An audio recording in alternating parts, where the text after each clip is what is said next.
नमस्कार दोस्तों, आज मैं आपको गणेश भगवान की कृपा की कहानी सुनाने जा रही हूँ। एक गांव में एक बुढ़िया माई रहती थी। उनके घर में उनकी एकलौती बहू शांति भी उनके साथ रहती थी, जो कि बहुत ही चालाक थी।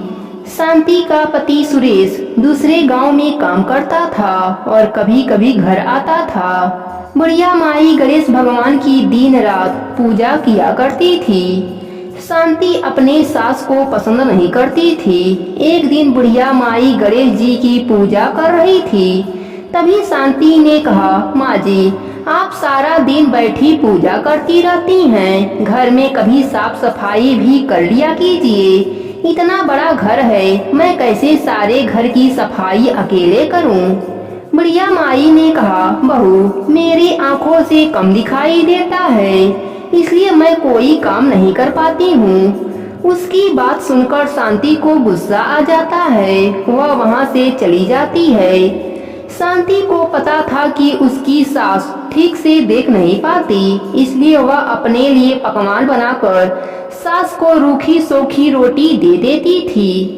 एक दिन बुढ़िया माई ने कहा, बहू, यह रोटी खाई नहीं जाती है, इसके साथ थोड़ा सा दाल दे दे। तब शांति ने कहा, माँ जी, 2 महीने से आपके बेटे ने एक भी पैसा नहीं भेजा है, दाल कहाँ से आएगा? यह सुनकर बुढ़िया माई को बेटे की चिंता होने लगी। बुढ़िया माई ने कहा, तुमने पहले क्यों नहीं बताया?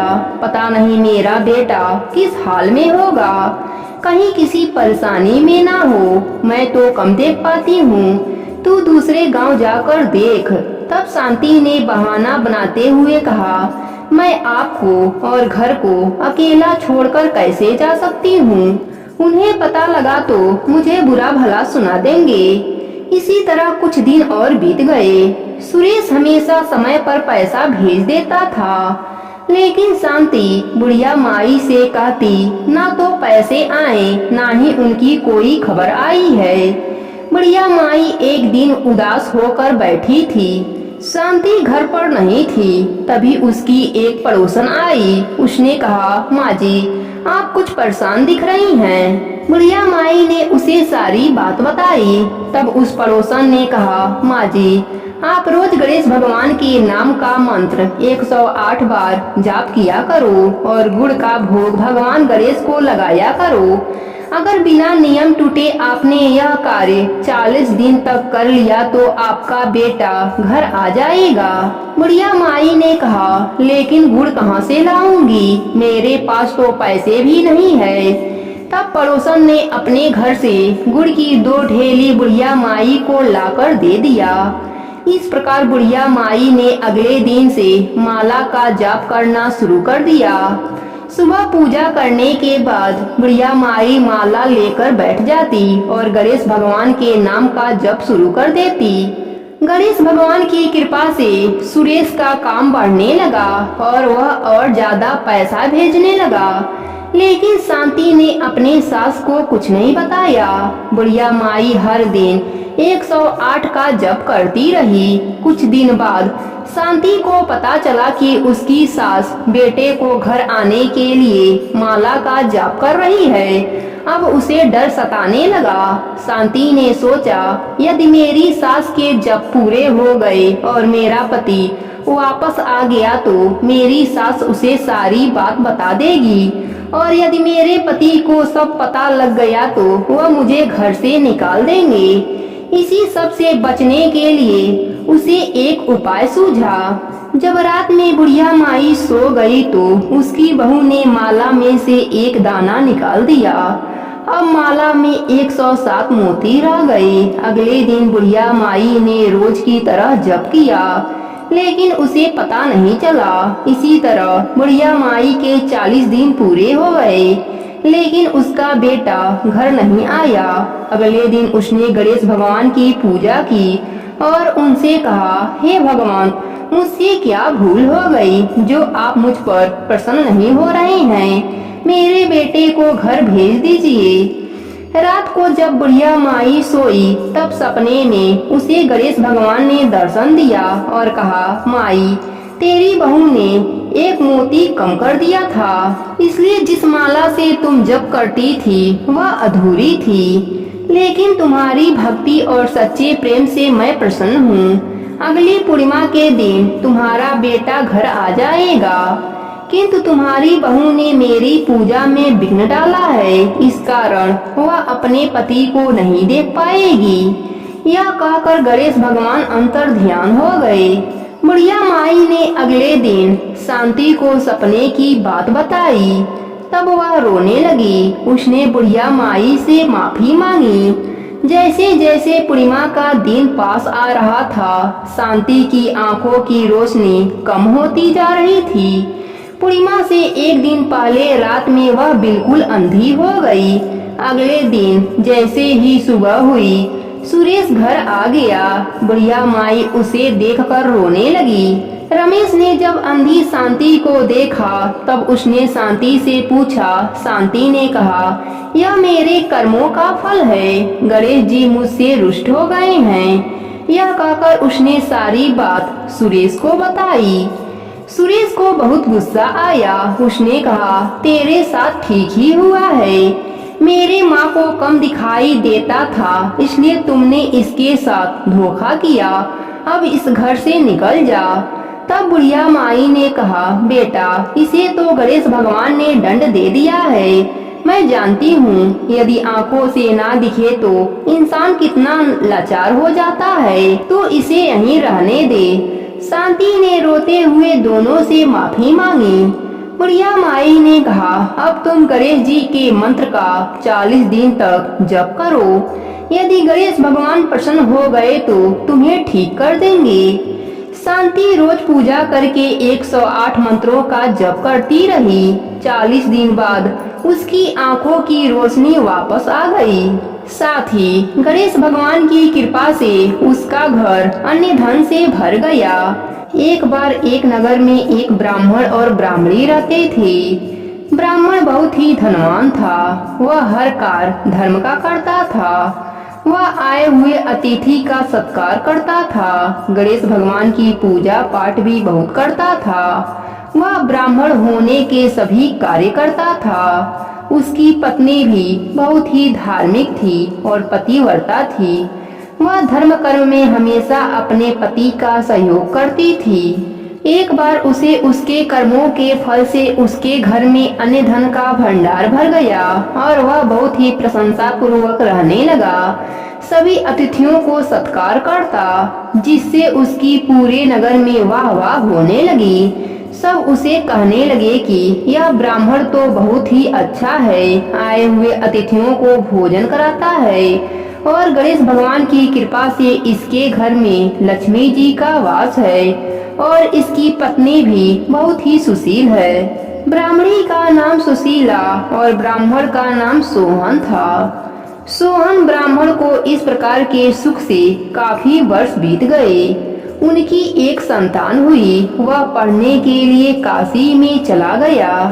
एक बार उस ब्राह्मण को इस बात का अभिमान हो गया कि मैं कितनी पूजा करता हूँ, कितना पाठ करता हूँ, इसलिए मेरे पास धन आया है। गणेश भगवान को इस बात का पता चला तो उन्होंने सोचा क्यों ना इस ब्राह्मण की परीक्षा ली जाए और इसे इस बात से अवगत कराया जाए कि वह कितना अभिमानी है। दानी तो है ही, पर दान करने का अभिमान हो गया है।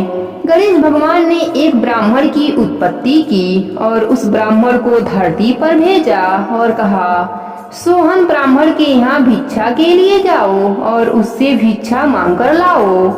इस प्रकार वह गणेश भगवान की रचना से वह ब्राह्मण धरती पर आया। उसके फटे कपड़े थे।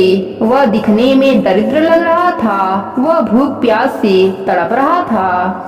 सोहन ब्राह्मण के दरवाजे पर जाकर खड़ा हो गया और भिक्षा के लिए याचना करने लगा। कोई मुझे भीख दे दे, कोई मुझे भीख दे दे। तभी सोहन ब्राह्मण को पता चला कि कोई याचक आया है। वह दरवाजे के बाहर गया तो एक फटे पुराने हाल में बुरी अवस्था में एक ब्राह्मण खड़ा है। परंतु उसे देख उसके मन में आया कि यह कैसा ब्राह्मण है, दरिद्र दिख रहा है। ब्राह्मण जैसे इसके कोई निशान नहीं है। सोहन ब्राह्मण ने कहा, कहिए आप किस लिए मेरे दरवाजे पर आए हैं? तब ब्राह्मण बोला, मैं भी एक ब्राह्मण हूँ, मैं बहुत गरीब हूँ, मेरी दशा बहुत खराब है, मैं भूख प्यास से कई दिनों से तड़प रहा हूँ, मुझे भिक्षा दे दो, मैं भोजन करना चाहता हूँ। तब सोहन ब्राह्मण बोला, मैं ऐसे किसी ब्राह्मण को भिक्षा नहीं देता जिसमें ब्राह्मण की कोई निशानी न हो और ना ही ब्राह्मण जैसे दिखे। तुम तो इतने दरिद्र हो, तुम जरूर वैश्य या क्षुद्र होगे। इस प्रकार की बातें सोहन ब्राह्मण उससे कहने लगा। तब ब्राह्मण बोला, मैं गणेश भगवान का भक्त हूँ, गणेश जी की आराधना करता हूँ, परंतु मेरे पूर्व जन्म के पाप हैं, इसलिए मैं इस धरती पर इस रूप में हूँ, परंतु मैं गणेश भगवान का परम भक्त हूँ। तब सोहन ब्राह्मण को हंसी आई और बोला, तुम और गणेश भगवान का भक्त? अगर तुम गणेश भगवान के भक्त होते तो तुम्हारे घर में भंडारे भरे होते, तुम इस तरह दरिद्र नहीं होते। देखो, गणेश जी का भक्त मैं हूँ, मुझे किसी भी चीज की कोई कमी नहीं है, मेरे घर के भंडारे भरे पड़े हैं, अन्य धन की वृद्धि हो रही है, मेरी पत्नी भी सुलोचना है, वह भी धर्मवती है, हम दोनों पति पत्नी सुखपूर्वक अपना जीवन व्यतीत कर रहे हैं। तुमने जरूर कोई बुरे कर्म किए हैं, इसलिए तुम दरिद्र मनुष्य बने हो, परंतु तुम ब्राह्मण नहीं हो सकते। ऐसी ही बातें करते करते उसे काफी देर हो गई। तब उस दरिद्र ब्राह्मण ने कहा, आप मुझे भिक्षा दीजिए ताकि मैं अपनी भूख तृप्त कर सकूं। पर सोहन भिक्षा देने से मना कर दिया, बोला, मैं ऐसे ब्राह्मण को भिक्षा नहीं दे सकता जो भिक्षा के योग्य ही ना हो। ऐसी बातें सुनकर उस दरिद्र ब्राह्मण को बहुत गुस्सा आया। उसने उस ब्राह्मण को श्राप दे दिया और कहा, तुम इतने मोटे ताजे दिख रहे हो और तुम्हें ब्राह्मण होने का अभिमान है, इसलिए तुम बैल बन जाओ। तभी ब्राह्मणी बाहर निकली और अपने पति को बैल बना देखकर उस दरिद्र ब्राह्मण से कहा, तुमने मेरे पति को श्राप देकर बैल बना दिया, जाओ तुम भी खर बन जाओ और खर बनकर इधर उधर फिरते रहो। यह सुनकर उस गरीब ब्राह्मण को और गुस्सा आया और उस ब्राह्मणी से कहा, जाओ तुम पिचासनी बन जाओ। इस प्रकार वह तीनों अपनी अपनी इस मनुष्य की योनि को छोड़कर पशु और पिचासनी बन गए। तीनों जंगल में चले गए। वह ब्राह्मणी बहुत नित्य नियम करने वाली और पति परायण थी, इसलिए उसे पिचासनी बनकर भी उसे पता रहा यह बैल मेरा पति है। वह उसके पीछे पीछे ही रहा करती थी और उसकी सेवा करती थी। बैल को हरी हरी घास लाती और उसे खिलाती थी। इसी तरह कई दिन बीत गए। एक दिन वह पिचासनी घास तोड़कर लाई और बैल को डाल दिया।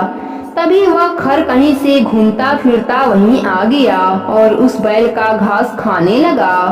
पिचासनी को क्रोध आया कि यह तो वही खर है जिसने हमें श्राप दिया था और उसे मारने के लिए दौड़ी। खर भी दौड़ा। खर आगे आगे भागता रहा और पिचासनी उसके पीछे पीछे दौड़ती रही। तभी एक गणेश जी का मंदिर आया। दोनों उसके सीढ़ियों पर चढ़े और लड़ते झगड़ते गणेश मंदिर में आ गए। दोनों के पैरों में दूब फंसी हुई थी। वह दूबा जाकर गणेश भगवान के आगे गिर गया और वह दोनों भी गिर गए। पिचासनी के हाथ में भी दूबा थी। वह दुर्बा हवा का झोंका आया और गणेश भगवान के सूंड पर जाकर चढ़ गया। गणेश भगवान की आंखें खुली। यह मुझे दुर्बा चढ़ाने वाला कौन है भक्त? गणेश भगवान ने आंखें खोली तो वह पिचासनी नजर आई। गणेश भगवान ने प्रसन्न होकर पिचासनी से वर मांगने को बोले। पिचासनी ने कहा, प्रभु आप हमें पहले जैसा कर दीजिए। गणेश भगवान की कृपा से वह ब्राह्मण और ब्राह्मणी बन गए। ब्राह्मण गणेश भगवान से क्षमा मांगने लगा।